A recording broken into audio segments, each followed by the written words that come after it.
There's a moment in every fan's life when you realize something you love just took a nosedive off a cliff and no one brought a parachute. You're sitting there, popcorn in hand, lights dimmed, and then it hits you like a Force joke from a guy who's not even the main villain. This isn't the story you were promised. It's the ghost of a story, awkwardly waving at you while the credits roll and John Williams tries to distract you with trumpets. You start rewinding the movie in your head, trying to find the moment where things went sideways. Was it when they brought back the Emperor with no explanation? Or maybe when they gave Rey powers so fast she could bench press planets without breaking a sweat? Or maybe, just maybe, it was when they decided that lightspeed skipping was a thing now. Because who needs physics or logic when you've got shiny buttons and panic editing? And yet, for some reason you kept watching. Not because you liked it, but because you wanted to like it. That's the curse of being a Star Wars fan. You sit through 2.5 hours of narrative whiplash and space horses, just to cling to the hope that maybe, just maybe, they'll say something meaningful before it ends. Spoiler alert, they didn't. But boy did they make sure you saw it in IMAX. It's not even the bad ideas that sting the most. It's the wasted potential. The fact that they had Han, Luke, and Leia all alive at the same time and didn't think, hey, maybe we should put them in a scene together. Instead, they killed them off one by one like it was a galactic retirement home.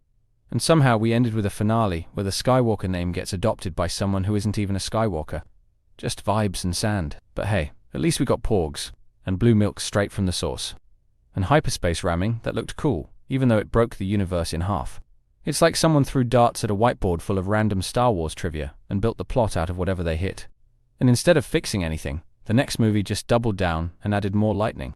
In this video, we're diving into exactly how the Star Wars sequels fell apart, like a Death Star made of duct tape and bad rewrites. We'll break down the chaos behind the scenes, the bizarre character arcs, the narrative gymnastics, and the galaxy-sized missteps that turned a cultural legacy into a cinematic cautionary tale. Buckle up, it's going to be one wild jump to lightspeed. When The Force Awakens dropped in 2015, we were all kind of tricked. It felt familiar but shiny, like a remake with a better lightsaber budget. The mystery boxes were sealed tight. Rey was a nobody, maybe somebody, and Snoke was tall, I guess. But under all that nostalgia, glitter was a weird emptiness. Something was off, but no one wanted to admit it just yet. We had questions, and that was the hook. Who were Rey's parents? Why did Luke vanish? What happened to the Republic? And let's not forget the galaxy-breaking mystery of how the First Order got more ships than the Empire without anyone noticing. That level of world-building wasn't just lazy, it was actively allergic to logic. Even the characters felt like placeholders. Poe was charming but useless. Finn had potential but was instantly sidelined.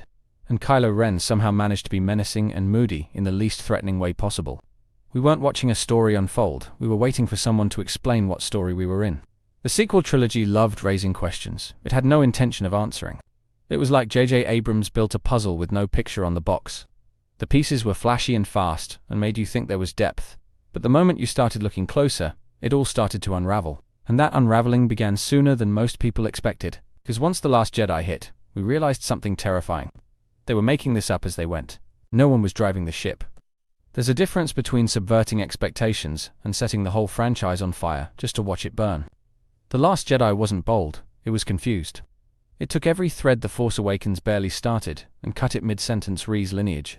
Irrelevant Snoke's rise. Irrelevant Luke Skywalker's legacy. Yeah, that went out the window too. They turned Luke into a depressed, milk-drinking hermit who gave up on everything he once believed in. The guy who faced down Vader with nothing but hope and a lightsaber now thinks the Jedi should end because of a few bad dreams. That's not subversion. That's character assassination. Finn was given the worst side quest in Star Wars history. A space casino subplot that felt like a deleted scene from a Saturday morning cartoon. Meanwhile, Poe spent the entire film being gaslit by purple-haired leadership, while the fleet slowly disintegrated in slow motion. It was like watching people argue while a building burns down behind them.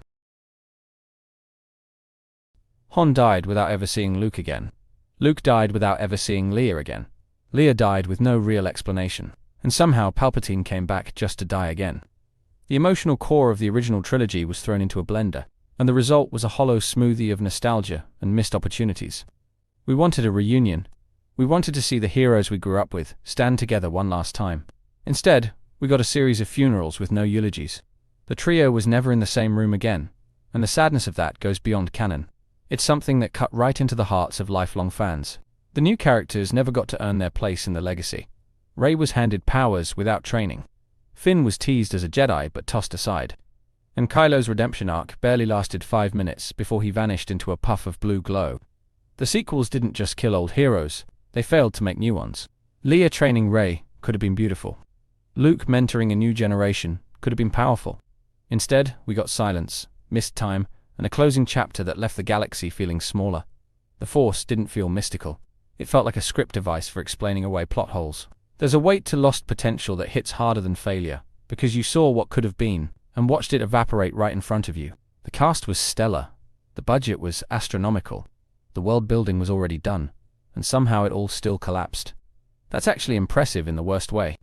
Like giving someone a recipe for cake, and they hand you a pile of wet flour and a confused chicken. Adam Driver gave his all as Kylo Ren. Daisy Ridley sold every scene she was in. Oscar Isaac had enough charisma to light up the Falcon's cockpit with a wink. Even John Boyega managed to make Finn compelling despite the writing, treating him like space furniture after the first movie. Visually, the sequels looked incredible. The lightsaber duel in the throne room was stunning. The hyperspace kamikaze shot was jaw-dropping. The opening battle in The Force Awakens felt ripped straight from a war documentary. Technically, the films flexed every modern trick in the book, but all the spectacle in the galaxy can't hide a story with no spine. There were hints of greatness in every corner. Rey tapping into the dark side, Kylo torn between legacy and destiny, Finn awakening from his programming. It was all there, just never explored the way it deserved to be. It's almost surreal how much potential was squandered.